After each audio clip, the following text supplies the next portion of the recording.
I am not one of these sales leaders that lives and dies on you've got to ask the best questions in the world. I'm a simple sales guy, right? And so when I think about Mark, actually, you got this from you back in the day, right? Was what's the win coming off the call? What's a W, right? What are we going to high five about if this goes well on the call, right?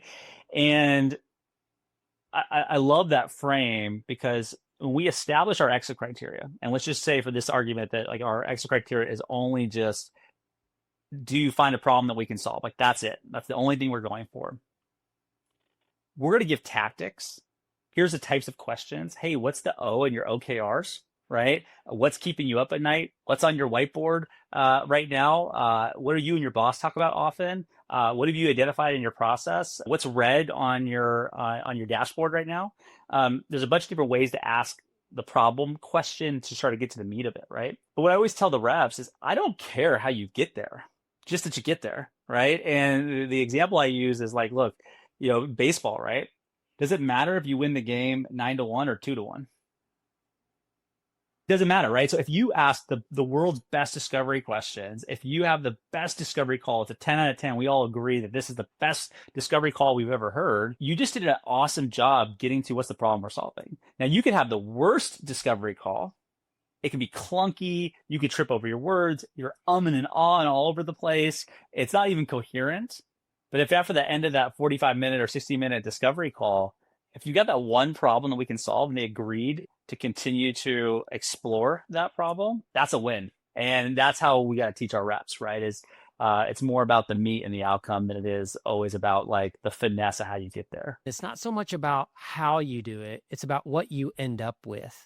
And so if you're a sales leader and you're thinking about process and how prescriptive am I in telling people how to do something, you need to look at where you're at on that transactional to enterprise and sale. The more transactional, the more micromanaged you can make your sales process. The more enterprise, the more it's big picture and like this is what we're trying to accomplish in the buyer's mind before we move on. How you do that's kind of up to you. What is the big W? Pick another stage, whether it's demo, technical validation, scoping, proposal. What is the big W that you give your reps guidance on getting? And then what are like 2 or 3 tools that you give them to get the big W? My mind goes right to the next call, which is, or the next stage, which is going to be demoing the technology. In this stage, you have a suspicion that you can help, right? We've been able to narrow our conversation to a problem or a set of problems that we've uncovered in that first stage. And now we have a suspicion that we can potentially solve that through our technology, right? And I think that the mistake that a lot of sellers make is they try to show everything, right? All the capabilities, all the features, all the bells and whistles, like the whole deal. And then everyone's confused after, right? So a tactic that I like to see is, and let's just say we're solving 3 problems. That's that we've agreed on. Like these are the 3 things we can solve, right? And so for Common Room, we're effectively solving pipeline and like deal acceleration. This is the space that we play in, right?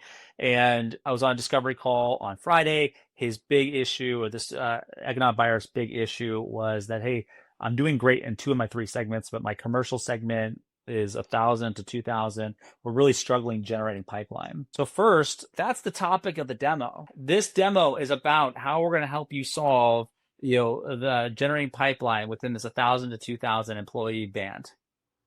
Full stop. Headline, right? Here are the 3 things we're going to show you. So then we set the frame for them. Like, hey, there's 3 things we're going to show you that lead to this. And then when we go to show those 3 things, so it's headline, it's, what we're going to go show you. And then we actually go to show you, we're going to show you one thing. And then it's going to be, Mark, I just showed you this thing. Do you agree that this solves your problem? Yes or no? And if it's a yes, awesome. We're going to move on to the next thing. If it's a no, or if it's a maybe, well, maybe we didn't articulate it well enough. Maybe we moved too fast. Maybe we didn't ask the right questions, something, right? So those are the tactics that I would take the reps through in the demo phase. And then again, the end goal or the W coming out of that phase is, did we show you that we can solve your problem?